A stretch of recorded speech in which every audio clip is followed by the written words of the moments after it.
C'est le genre de poste qu'on ne tient qu'une fois dans sa vie, donc on n'a pas l'occasion de le refaire deux fois. Mon grand désespoir, hein, mais voilà, c'est une occasion unique d'exercer cette fonction et on ne le fait qu'une fois dans une carrière.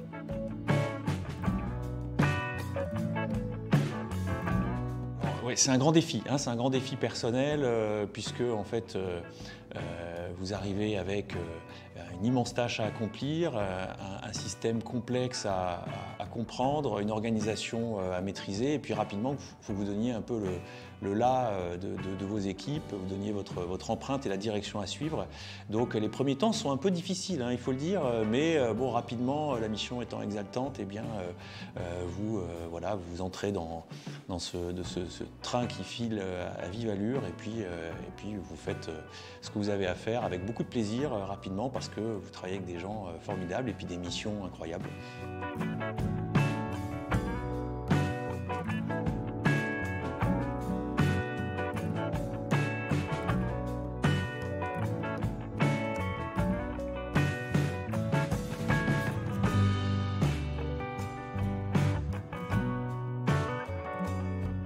Alors, cette base, elle est extrêmement attractive. C'est pas très compliqué, il suffit de regarder dehors, hein.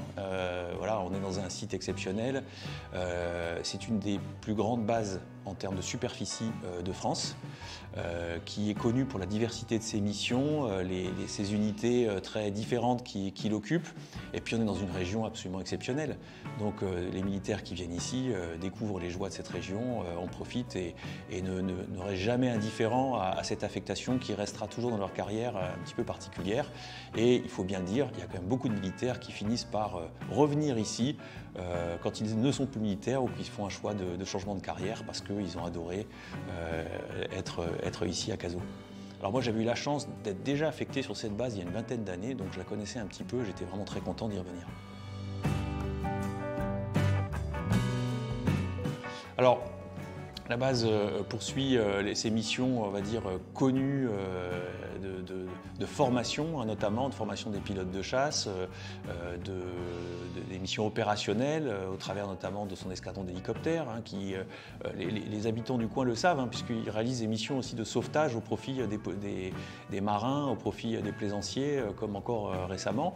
Donc toutes ces missions se sont poursuivies durant ces 2 dernières années, mais on a connu des chantiers de transformation assez importants, avec notamment la montée en puissance d'un véritable pôle d'expertise dans le domaine de l'incendie, de ce qu'on appelle le NRBC, donc tout ce qui est relatif à l'expertise de lutte contre les agents nucléaires, radiologiques, biologiques, chimiques, avec l'implantation d'un état-major sur cette base et donc la création d'un véritable pôle d'expertise national dans ces domaines-là sur la base aérienne.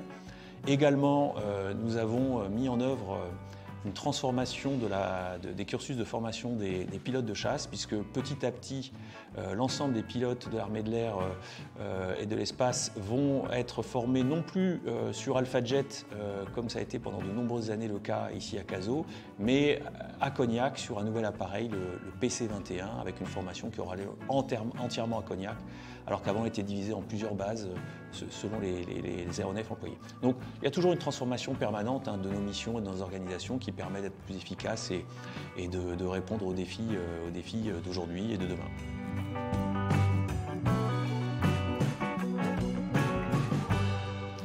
Je pense que tous les commandants de base et mes prédécesseurs pourront témoigner que c'est un rôle vraiment exaltant, intense, exigeant à titre personnel, mais absolument passionnant. Je pense que pendant ces 2 années, vous vivez au rythme de la base, jour et nuit, mais vous faites ça avec énormément de plaisir parce que vous êtes au contact du quotidien, du concret, de vos équipes.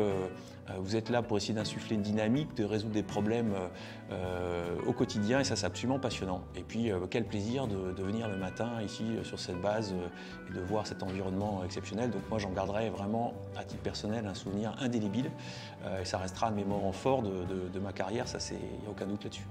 Alors, Évidemment, on est toujours un petit peu mitigé entre deux sentiments. Le sentiment un peu de soulagement parce que quelque part vous vous débarrassez en quelque sorte d'un fardeau qui était lourd à porter. Mais derrière, immédiatement, vous avez déjà une pointe de regret parce que vous dites mais demain, ça sera peut-être différent, en tout cas pas de la même nature que cette expérience incroyable d'être à la tête d'une base aérienne.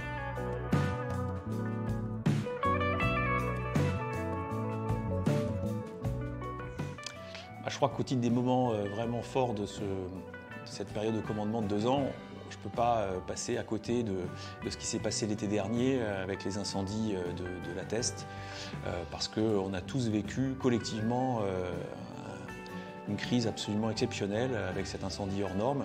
Et vraiment, il a fallu qu'on mobilise toutes nos énergies, à la fois nous, les militaires, les aviateurs de la base aérienne, mais collectivement avec nos collègues pompiers du SDIS et avec tous les responsables qui étaient en charge de la gestion de cette crise. Je crois qu'on a vécu un moment d'une intensité incroyable et puis surtout un moment collectif exceptionnel. Moi, à titre personnel, on a créé des liens qu'on n'aurait pas pu créer autrement en vivant cette aventure commune. Et puis fort heureusement, en tout cas pour nous, ça s'est assez bien fini, ce qui fait qu'on a été un peu récompensé de nos efforts et rien que pour ça, je garderai vraiment de ces 2 ans ce moment-là comme un moment, un point d'orgue, un moment absolument indélébile dans ce passage à Cazaux. Et je crois que collectivement, à la fois les habitants du bourg, les militaires de la communauté casaline pourront partager à mon avis ce point de vue.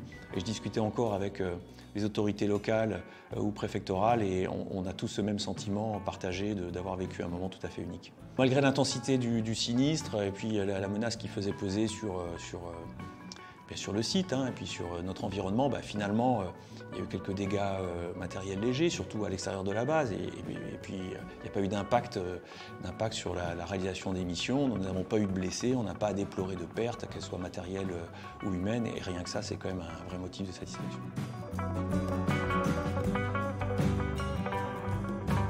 Je vais rejoindre un état-major qui se situe sur la base 106 de Bordeaux-Mérignac, donc je n'irai pas loin, pour prendre de nouvelles fonctions de responsabilité dans un état-major territorial de l'armée de l'air.